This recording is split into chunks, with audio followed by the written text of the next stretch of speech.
ambiental. Hasta hace unos cuantos años todas las pinturas venían con plomo. Entonces, esa era la fuente de intoxicación. Hoy en día ya no trae, la mayoría de las pinturas ya no vienen con plomo. Entonces, es uno de los factores que han determinado la disminución en este tipo de patologías. Tiene efectos deleterios, porque les había dicho que todos los metales bivalentes tienen mayor afinidad con el receptor del eritrocito más que el hierro. Entonces, esa es una de las razones por las que si tienen contacto con este metal, pues va a afectar la síntesis del hemo a través de la inhibición de esta enzima que es la pegloquelatasa. Y produce acúmulos de protoporfirina dentro del eritrocito. Entonces vamos a ver esto. La hemoglobina, el hierro se precipita y forma estos puntitos. Ese se denomina punteado basófilo, que es una degradación del ARN ribosómico, lo que hace que el eritrocito tenga una vida media mucho más corta. Entonces aquí tenemos toda la eritropoiesis y aquí es donde hace su mayor actividad el ingreso del hierro al proeritroblasto y se elimina toda esta parte. Y esto es lo que sucede. Entonces, clínicamente, esto es lo que vamos a encontrar en un paciente con intoxicación por plomo. Primero vamos a ver, lo más llamativo es esto. La parte de las encías son negras. Las uñas, a esto se llama libreta de busto. Luego las uñas tienen una especie de canales y unas líneas blancas. Yo tengo la oportunidad de ver una sola vez en toda mi carrera una intoxicación por plomo. Luego tenemos esto que es el anillo de Kaiser, la hiperkeratosis, la piel que se pone negra en la palma y en las plantas, y esta parte bien contrastante de los pacientes que se denomina ictitis, es una enfermedad rosada, así se la llama, y lo más característico son los vómitos verdosos que los pacientes experimentan en la fase aguda. Entonces, otra característica es el depósito de plomo en los huesos, en la parte de la fracción de crecimiento, y es bien característico. Y así se ven los niños intoxicados, ¿no? Entonces, pueden ver, ahí están las características propias de un paciente intoxicado. La sintomatología, lo más llamativo es a nivel del sistema nervioso central, donde vamos a ver alteraciones cognitivas y del comportamiento. Y estas muchas veces son ya irreversibles. Y vamos a ver todo aquello que, toda la sintomatología derivada de un edema cerebral propio. Vamos a ver cefalea, lactar, convulsiones, y el paciente incluso puede entrar en un estado de coma. La toxicidad aguda, principalmente por exposición respiratoria, lo característico o lo más, llamativo son las manifestaciones de insuficiencia renal, gastrointestinales, el vómito verdoso que les decía, todo lo que es producto de el compromiso edematoso cerebral. Allí ya tienen ustedes la cefalea, las convulsiones y la parte de hemólisis. Ahí los pacientes ya en un estado de intoxicación muy importante, con mucha carga, van a ver la parte de hemólisis. Eso vamos a ver en el siguiente tema, donde vamos a ver las normocitosis. La intoxicación del plomo también es una de las causas de anemia normocítica no controlada. Y pues esto se puede desarrollar en un corto tiempo, en horas e incluso días. Y la toxicidad crónica pues es mucho más frecuente, porque es por la exposición permanente del paciente a esta metal.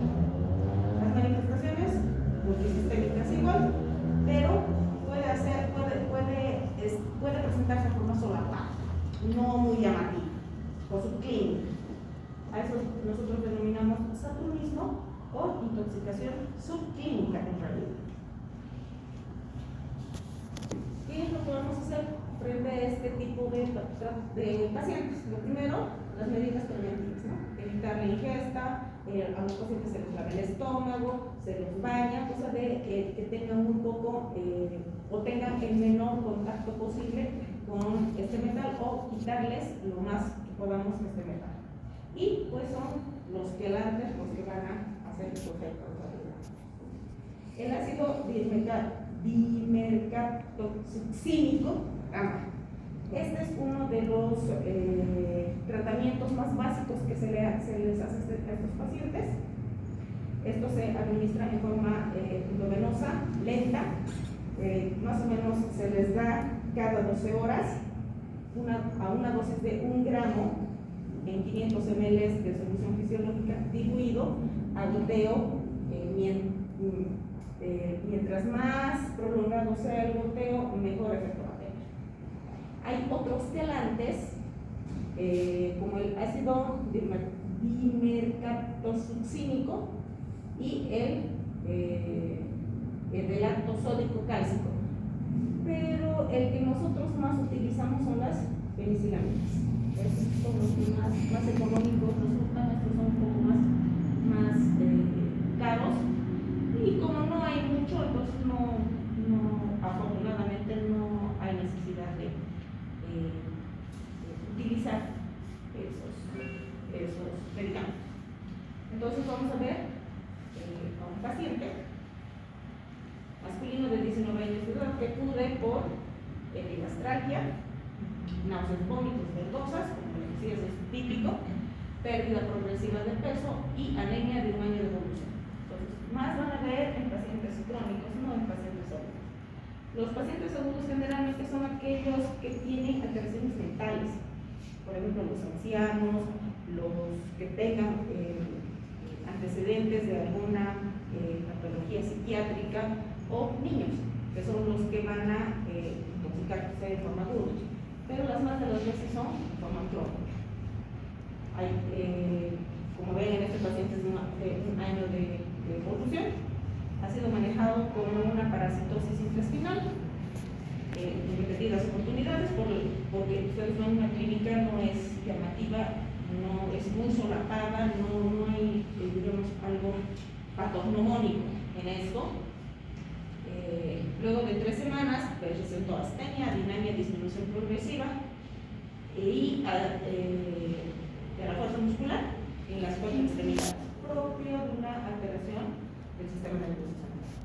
La anemia persistente y una disminución de la agudeza visual, constipación, vértigo y parestesia. O sea, si ustedes analizan la clínica, el paciente tiene todo y nada. Luego al examen físico, extremidades atróficas con flexión permanente de los dedos de la mano y parecen extremidades. Tiene antecedentes de una herida por escopeta en la cadera izquierda sin lesión ósea, ni vascular ni nervioso conductiva, sin extracción de las espículas, es decir, de las esquinas. Al laboratorio, una hemoglobina de 7.2, hematocrito 21, volumen corpuscular medio de 73 y hemoglobina corpuscular medio de 24. Se le ha hecho un tamizaje de plomo sérico que tenía 36.3, cuando lo normal es por debajo de 10, y plomo en orina de 24 horas, 0.064, cuando lo normal era hasta 0.6. Y en sangre periférica se ha podido evidenciar el punteo basófilo, que no es patognomónico, porque vamos a ver en otras patologías, en la leucemia, por ejemplo, pero que sí es característico del mismo cuando nosotros tenemos una clínica y algún tipo de antecedente. En este caso, ¿cuál sería el factor determinante para su intoxicación? El plomo sérico, la mente.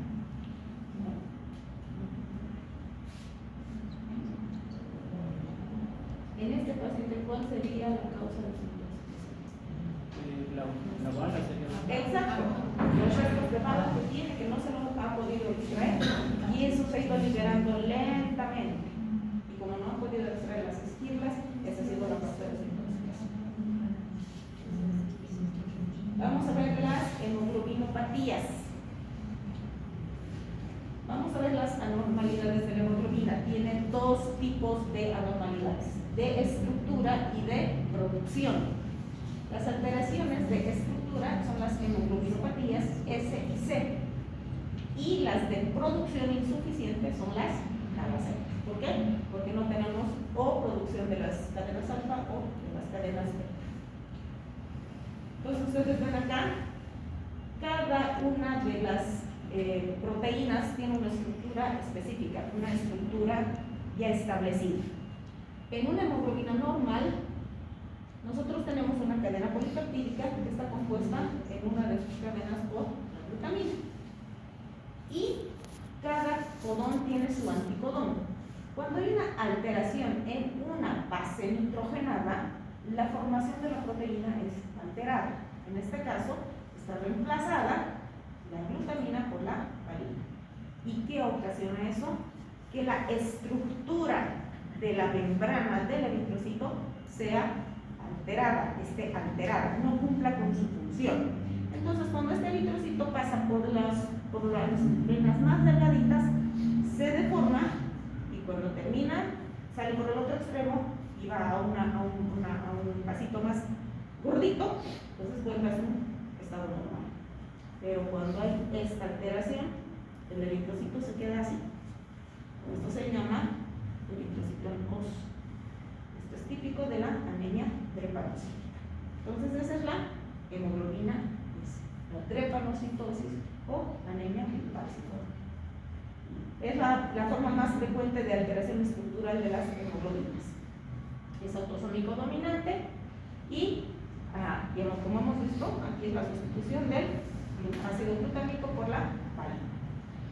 Y estos tiene una mayor probabilidad de no tener una afinidad por el oxígeno.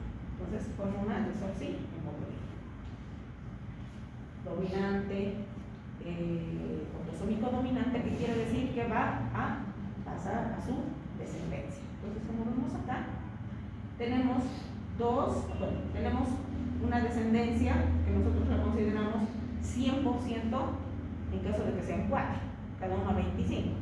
Pero si solamente tienen 2 hijos es 50%.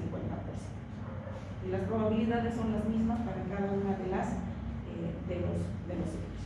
Entonces tenemos 3 tipos o 3 fases en la anemia drepanocítica. La fase estacionaria es cuando la parte hemolítica, o sea, el síndrome hemolítico es muy leve, moderado, y hay un hiperesplenismo, es decir, hay un ablandamiento del vaso.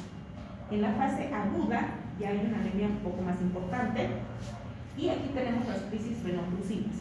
Como los eritrocitos se deforman al entrar a los vasos más delgaditos, ya cuando salen no adquieren su misma forma, entonces comienzan a conglomerarse, a agruparse en las divisiones de los vasos. Y esto es lo que condiciona la aparición de los trombos. Y en la fase crónica, esto generalmente se presenta en los niños. Ya en la fase crónica, que es en los adolescentes y adultos, hay necrosis ósea. Las complicaciones son importantes. Hay una complicación ocular, hay una retinopatía, porque esto va a ir a atacar a los vasos más delgados que hay: corazón, cerebro, que son los más frecuentes. Y también tenemos la aparición de una insuficiencia renal, una insuficiencia cardíaca, hay una cirrosis difusa, hay hiperbilirubinemia. Entonces por eso el bebé está así, amarillo. Entonces lo más característico es su ictericia y su esplenomegalia. Obviamente el diagnóstico lo va a hacer ¿qué? ¿Qué laboratorio? Si estamos frente a una hemoglobinopatía, electroforesis de la hemoglobina. Entonces vamos a presentar el caso clínico. Paciente masculino de 6 años con antecedente de asma, fractura del fémur izquierdo, estreñimiento crónico, tiene un cuadro clínico de dolor abdominal tipo cólico asociado a vómitos con contenido bilioso. Hay que hacerle realizar una pilometría hemática completa, donde hemos encontrado una hemoglobina 9.6, hematocrito 28.3, volumen corpuscular medio de 88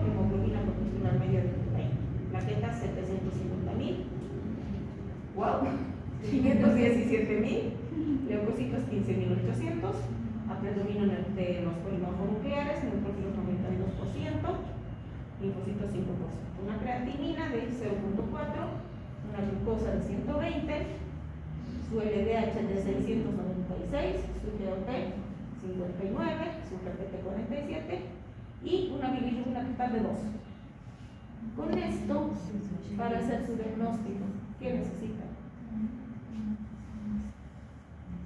¿Qué es lo que tienen ustedes a la mano para hacer su diagnóstico? Sobre la marcha, ahí, donde están. El LDH Está elevado. ¿Eso qué quiere decir? Que está inmunizando, está destruyendo. ¿Cuál es su examen más importante en este caso? ¿Que les va a dar su diagnóstico? La electroforesis de hemoglobina. La electroforesis está alta.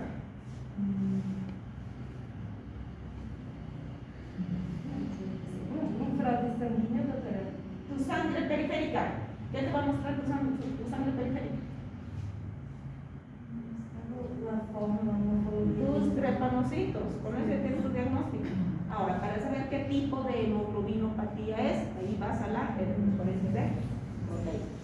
Entonces, esta es su prótesis de sangre periférica y ahí está. Sus trepanocitos y ahí tienen su diagnóstico. Aquí está, prótesis de sangre periférica, severa anisopolipilocitosis, policromatofilia, drepanocitosis, eritroblastos en el 51% y microcitosis. Su sangre periférica les ayuda muchísimo. Ahora, para hacer el diagnóstico diferencial clínico, para saber qué tipo de hemoglobinopatía es, ahí tienen su electroforesis de proteínas. ¿Preguntas? Y vamos a ver las talasemias, que nomás, digamos, la última patología que nosotros tocaríamos entre las anemias linfocíticas. La talasemia era denominada antes sangre marina, porque el color de la sangre es más o menos rosadita, como era la sal marina, más o menos esa era la relación que le ponían. Es una anemia de tipo hereditaria, una disminución que se caracteriza por una disminución en la formación de las cadenas de globina, y tenemos a las beta y a las alfa talasemias. Lleva el nombre de la cadena faltante. Si faltan las cadenas alfa son alfa talasemias, si faltan las cadenas beta son beta talasemias. Entonces, nosotros tenemos esta hemoglobina, la hemoglobina A, que es la hemoglobina del adulto, la hemoglobina normal, está constituida por dos cadenas alfa, dos cadenas beta. Tenemos un resto de hemoglobina A2, una pequeña fracción que es del 2% aproximadamente, que está constituida por dos cadenas alfa y dos cadenas beta. Tenemos a la hemoglobina fetal o hemoglobina F, que es la que se produce durante la gestación. Estas son dos cadenas alfa, dos cadenas beta. Tenemos a la hemoglobina S, en el que tenemos ya una alteración genética en la que hay una adición de una cadena o que no se ha revertido esa cadena durante su formación, durante su estructuración, lo que va a ocasionar al reemplazo de un aminoácido. En este caso, la valina por la glutamina. Esto va a ocasionar la aparición de la anemia falciforme. La hemoglobina C, que es la enfermedad de la hemoglobina C, así también se llama, es el reemplazo de la lisina, de la glutamina por la lisina. Tenemos a la hemoglobina BAR, que es una de las principales hemoglobinas que se encuentra durante el periodo embrionario, y que obviamente esto condiciona a la desaparición de las cadenas alfa. Y la hemoglobina H, que es la alfa talasemia, en la que no hay formación de las cadenas alfa, hay 4 cadenas beta. Entonces, dependiendo, estas son las cadenas, dependiendo de qué número, en qué número de genes esté alterado en cuál de los genes esté alterada la formación, entonces vamos a tener estas 6 formas de presentación. Esto se debe a de lesiones. Una cadena normal está constituida por 4 genes. Este es el genotipo y no hay padecimiento. Esto es una cadena normal. Cuando hay una faltante de un gen, entonces es un portador silente. No hay anemia y el paciente no tiene ningún tipo de sintomatología.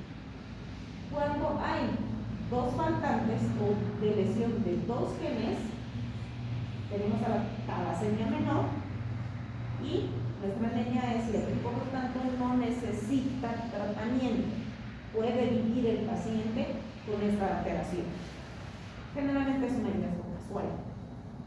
Pero cuando hay la falta de uno de los cromosomas, los 2 genes, la conocemos como talasemia menor también, pero la anemia es moderada a severa. Y este paciente sí va a requerir eventualmente transfusión. Cuando más bien la presencia es de un solo gen y faltan 3, la enfermedad se denomina hemoglobina H. Y finalmente, cuando no hay la presencia de los 4 genes, es incompatible con la vida, y eso se denomina hidróxido fetal. Entonces, se denomina hemoglobina de Barr, hidróxido fetal, que es incompatible con la vida, y esto ustedes van a tenerlo, porque yo he visto una sola vez, un hidróxido fetal, una sola vez, cuando estaba siendo internado.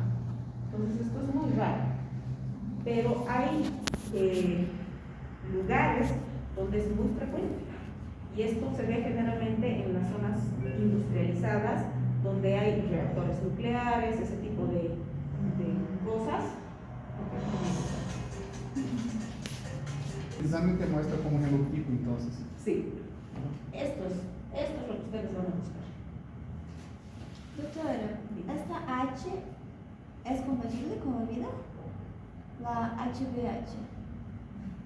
La penúltima. La penúltima, sí, ¿No? esta. No, No. pero estos son pacientes que reciben frecuentemente transfusiones sanguíneas. Ah, Frecuentemente. Prácticamente viven de las transfusiones sanguíneas. ¿Y tiene un promedio de vida para ellos? Generalmente viven, he visto un porcentaje muy bajo de vida. Llegan hasta los 5 o 6 años, no llegan más años. ¿Por qué? Porque requieren constantemente transfusiones sanguíneas.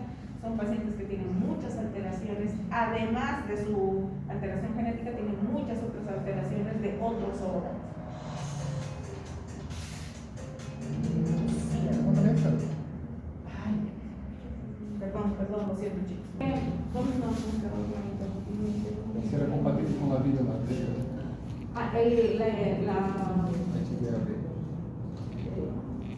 ¿Enfermedad de qué? No, tiene un lapso de vida, pero con muchas complicaciones. Pero sí, necesitan transfusiones muy frecuentes. Doctora, una consulta. ¿Es posible hacer diagnóstico intrauterino? Claro que sí. Hoy en día, con el avance de la ciencia, se puede hacer maravillas. Con la genética se hacen maravillas. Si tú tienes plata, haces lo que tú quieres. Ya hay diagnósticos, claro que sí. Si hay pacientes que tienen antecedentes, por ejemplo, familiares, a esos pacientes se les hace el cariotipo y se determina cuáles son los genes que están alterados. Se modifica esos genes y esas modificaciones se las hace ingreso con medicamentos que se llaman anticuerpos monoclonales, ingresan al paciente y se cambia el defecto genético. Claro que sí. ¿Cuántos saldrán? Oh, ni preguntes, porque no tengo ni idea. Solamente el estudio debe ser una fortuna. Solo el estudio. Imagínense el tratamiento, la modificación de las alteraciones. Y eso, pues, yo estimo que a la larga es a donde está apuntando a la medicina, el tratamiento de la medicina, ¿no? A la corrección de las alteraciones genéticas. Hola, doutora. Bien. E aquele último caso de los drops? ¿Ocurre abortos durante la gestación o llega y nace? Llegan a término. Las más de las veces, obviamente, cuando hay una alteración genética no percibes que las células están genéticamente programadas para autodestruirse cuando hay esa alteración, pero muchas veces llega a término. Y cuando llega a término, el solo hecho del cambio de ambiente intraútero extraútero es lo que complica a los pacientes, hacen sepsis. Yo tenía, como les digo, yo tenía la oportunidad de ver, era un niño prematuro el que nació, pero era característico de la hidroxiapatía. Bueno, vamos a ver la beta-talasemia. Las talasemias generalmente se deben a una alteración en dos cromosomas, el cromosoma 11 y el cromosoma 9.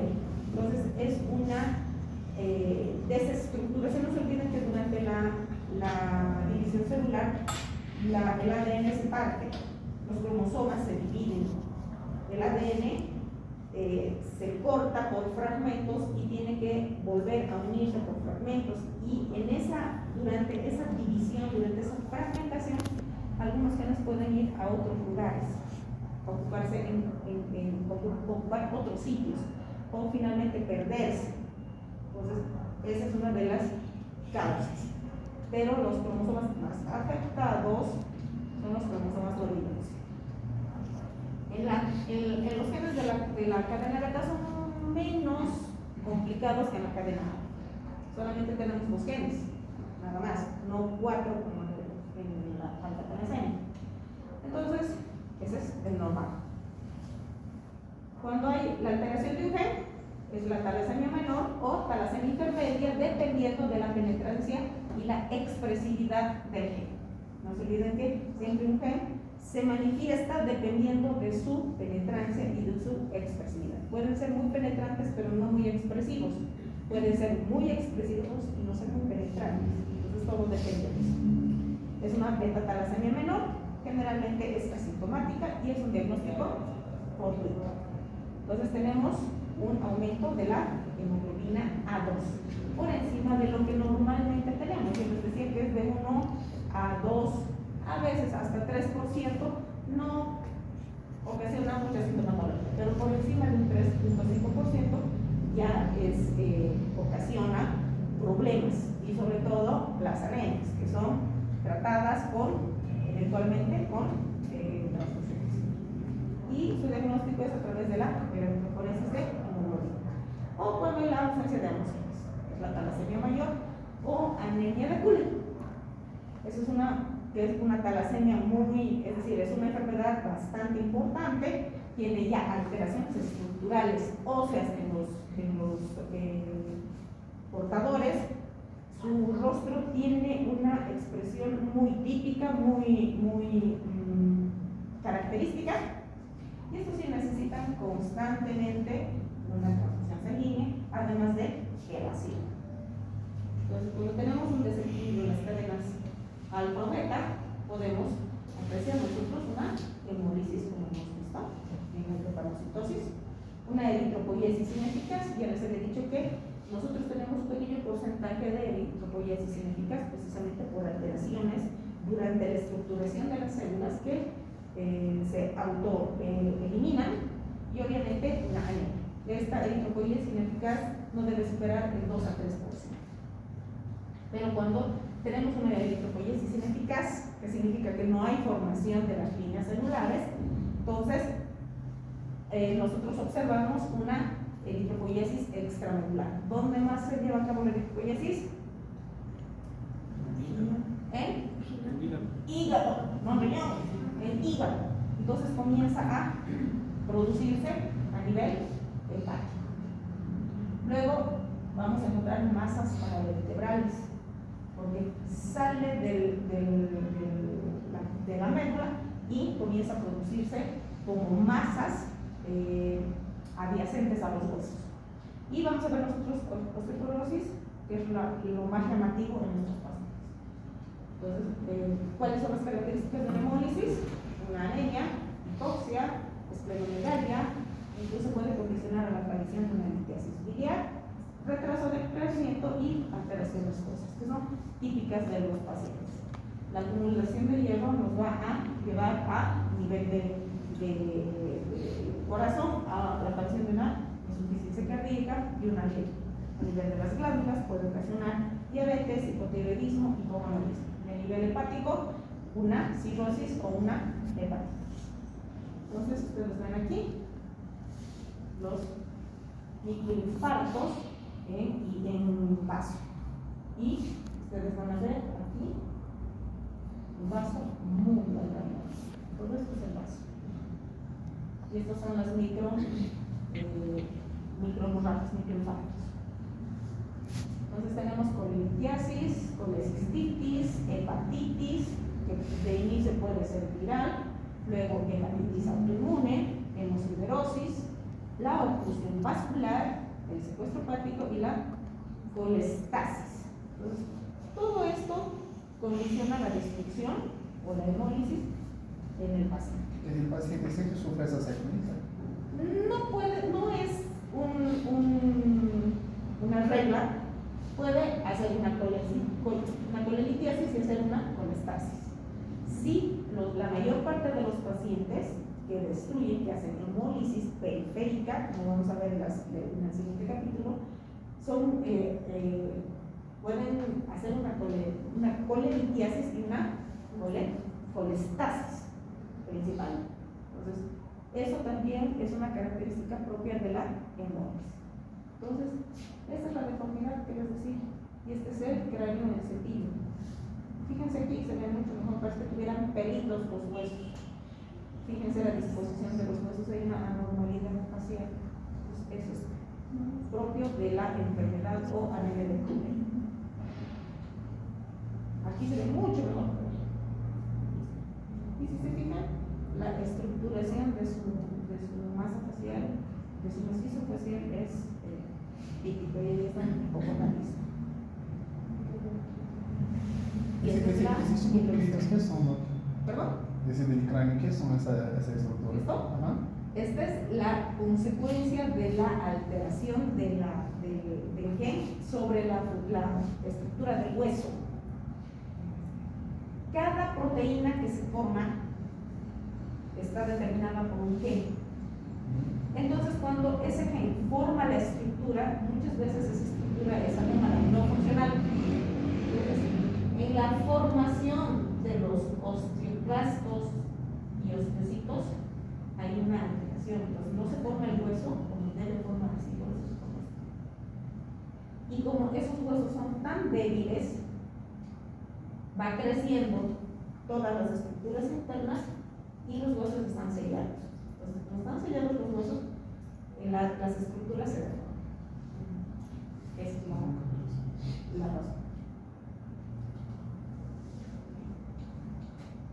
Y este es el hidrógeno fetal, que se caracteriza por una hepatosplenomegalia importante, y hay microinfartos a nivel cerebral, una ictericia marcada, y pues es incompatible con la vida.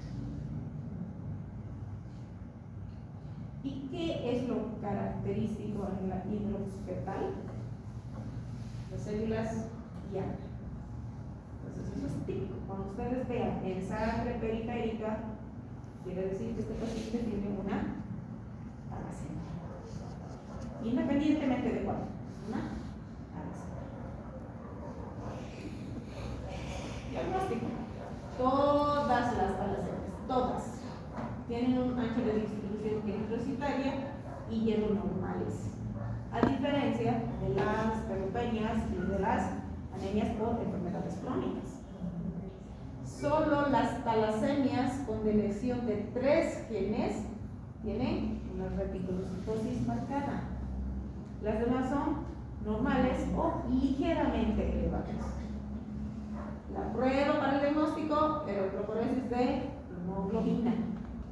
Y la prueba más precisa es el Eso no se tiene que olvidar. Aquí. Paciente femenina de 5 años con un cuadro de 6 días de evolución, caracterizado por orinofalgia, razón por la cual se le prescribe amoxicilina. O sea, me duele mi garganta y le chanta la antibiótico, ¿no? Así más o menos es en todo lado. Que ha tomado 2 días observándose una leve mejoría. 4 días después, fiebre de 38 en rectomaxilar, que se dio con el ibuprofeno. 2 días después, se agrega palidez marcada, ictericia progresiva, en escleras y mucosas. Y aparece nuevamente la temperatura con 39 grados. Náuseas, vómitos y delirios. Desde el primer año de vida ha presentado 2 episodios de ictericia que se han autolimitado. El examen físico, paciente en aparente regular estado general, hidratada sin alteraciones de las funciones vitales, ni los índices de peso por edad, talla para edad y peso para la talla. Hemodinámicamente estable, aferril, despierta, conectada con el medio, presenta marca de ictericia en piel y escleras. Además, en el abdomen se evidencia el parto esplenomegalia con un tamaño de 11 centímetros. Eso más o menos son 2 cabezas de dedo por debajo de la costilla. Y esplenomegalia, que se palpa la punta del vaso a 2 centímetros por debajo del borde costal. Pues viene una esplenomegalia importante. El resto del examen sin alteraciones. Exámenes auxiliares, su hemoglobina de 6.5, hematocrito 23, volumen corpuscular medio 72, hemoglobina corpuscular media 24, leucocitos 8700 y plaquetas 259. ¿Qué le van a hacer? Tiene una anemia microcítica hipocrómica. ¿Qué le van a hacer? ¿Qué les va a ayudar para llegar a un diagnóstico? Porque ahorita no tiene nada y tiene todo.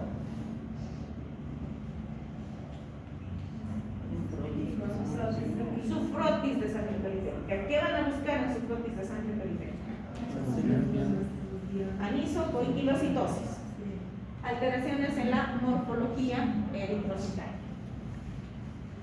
Entonces aquí tenemos su anisocoinquilocitosis, aquí está su afilado de eritrocitos, sus células Diana, recuento de reticulocitos 17%, no se olviden que está inmunizando ese paciente, CUMS directa negativa, después vamos a hablar del CUMS en el siguiente tema, una hiperbilirubinemia de 3.3 a predominio indirecto, su fosfatasa alcalina de 240, GOT de 54, GPT de 16, su LDH de 1981 y el examen de gota gruesa negativo.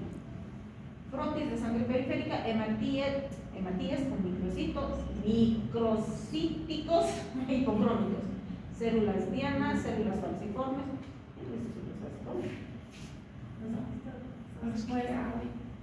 Escondidito en algún rincón. Aquí. Ahí, yo no veo células falciformes, pero ahí dice. Bueno, ese es el reporte de su microscopio. Entonces, además, evidencia lisocitosis y coagulocitos. La electroforesis de hemoglobina no mostró bandas correspondientes a hemoglobina A y solamente se observó una banda intermedia localizada a nivel de la que corresponde a la hemoglobina S. Entonces, aún no teniendo ustedes evidencia de drepanocytos, tienen células diana. Y eso a ustedes les orienta a una alteración morfológica. Por lo tanto, si ustedes agarran y leen y comparan las alteraciones morfológicas, lo característico en las talasemia son las células diana, células diana. Ok, y el exame vas a poner las características del frotis o la imagen? No, porque les voy a poner imagen. Me van a decir aquí, pero se ve en esta esquinita. No, no, no, no, directamente les voy a poner lo que se encuentra. Ah, ok. Sí, es mejor. Entonces ustedes se van a poner a buscar y así por para terminar cosa. ¿Qué es? Entonces vamos a hacer diagnósticos diferenciales de las 4 anemias microcíticas o de las microcitosis. La anemia ferropénica, la anemia de enfermedades crónicas, las talasemias y la anemia sideroblastica. Porque ¿quién les hace el diagnóstico diferencial? Su perfil de diarrea. En la anemia ferropénica todo está bajo, excepto su transferencia. Entonces ya tiene su diagnóstico. En su anemia de enfermedades crónicas aquí es un poquito más complejo, porque ya hay otras cosas que tienen que considerar. Tenemos, por ejemplo, una microcitosis, pero su ferritina está elevada. Luego están bajos su transferrina y su hierro sérico. Entonces su diagnóstico diferencial es su ferritina y su transferrina, que en las enfermedades inflamatorias está normal o alto, y su transferrina en las enfermedades inflamatorias está baja. Ese es su diagnóstico diferencial. Las talasemias no hay donde perderse. Las talasemias son normales, no hay alteraciones en la síntesis del hierro. Y en la anemia sideroblástica, así, aquí también tienen que ustedes analizar muchas cosas, pero lo más característico, por ejemplo, aquí es que su transferrina es normal. Entonces, aquí uno de los datos más importantes es su transferrina. Se los voy a hacer más fácil todavía. Tenemos una hemoglobina baja, un volumen corpuscular medio bajo, y lo primero que tengo que analizar es mi hierro. Lo primero que tengo que analizar. Tengo que ver que los niveles de hierro todos estén bajos, excepto mi transferrina. Le tengo diagnóstico de ferropénica. En la anemia de enfermedades inflamatorias crónicas, yo tengo que tener en cuenta, ya les he dicho que las interleuquinas son las que me van a bloquear la absorción y la distribución de hierro, pero eso es a larga data, cuando la patología tiene mucho tiempo. Entonces, ¿qué es lo que me va a hacer aquí mi diagnóstico diferencial? Va a ser mi ferritina. Mi ferritina alta es anemia de enfermedades inflamatorias crónicas, asociado a mi TCR, a mi leucocitosis, a mi neutrofilia, etc. En mi talasemia, cuando yo estoy pensando en que es una talasemia, no, perdón, en la anemia sideroblástica, cuando tengo alteraciones de mi perfil hepático, lo primero que voy a ir a ver es mi médula. Y en mi médula voy a buscar sideroblastos. Y en mi sangre periférica también. Entonces, cuando tengo mis sideroblastos o en sangre periférica o en médula, ya tengo mi diagnóstico. Entonces, ya no me voy a preocupar por eso. Y finalmente, cuando yo tengo mi perfil de hierro normal, pero tengo una anemia, tengo una dependencia, una talasemia. Y eso ya iré yo a hacer mi rastreo genético, que es lo más importante. Tips. ¿Qué es lo más importante? Hemoglobina, volumen corpuscular medio bajo, ferritina baja, anemia cerebral. Capacidad de fijación baja, anemia de enfermedades crónicas. Hierro alto, anemia cerebral. Y estudio de hierro normal, talasemia. No hay donde perderse. Si ustedes se aprenden de memoria esto, ya tienen su diagnóstico. Pero aprendan de memoria. Entonces, para hacer mi diagnóstico de anemia, tengo que hacer una buena historia, una buena anamnesis, un buen examen físico y hagan sus laboratorios de rutina. He visto pacientes que internan, que no le piden ni un hemograma. Entonces, ustedes no se acostumbren a eso, ustedes hagan protocolo. Ya están escritos los protocolos, simplemente tienen que seguir protocolos. Y van a ver que es sencillo llegar a un diagnóstico. Entonces, si yo tengo una anemia ferropénica, tengo que hacer su estudio etiológico, porque no a todos les voy a dar hierro, no a todos voy a transmitir, no a todos voy a dar eritropoyetina, no a todos voy a dar antiinflamatorios. Entonces, hagan diagnósticos. Pues, no en el mismo relajo, hace rato. Conclusión. Han visto ustedes que es de mucha utilidad clasificar a las anemias microcíticas, porque tenemos que ver la morfología en sobrevivencia. Con esto, ustedes tienen muchos datos que les va a orientar a su diagnóstico. Realizar un correcto diagnóstico diferencial es tan necesario para tener en cuenta las distintas etiologías. Por lo tanto, distintos tratamientos. Y esto para ustedes. Si no hay paz sin problemas, descanso sin esfuerzo, crisis sin desarrollo, victorias sin luchas. Así que les toca estudiar bien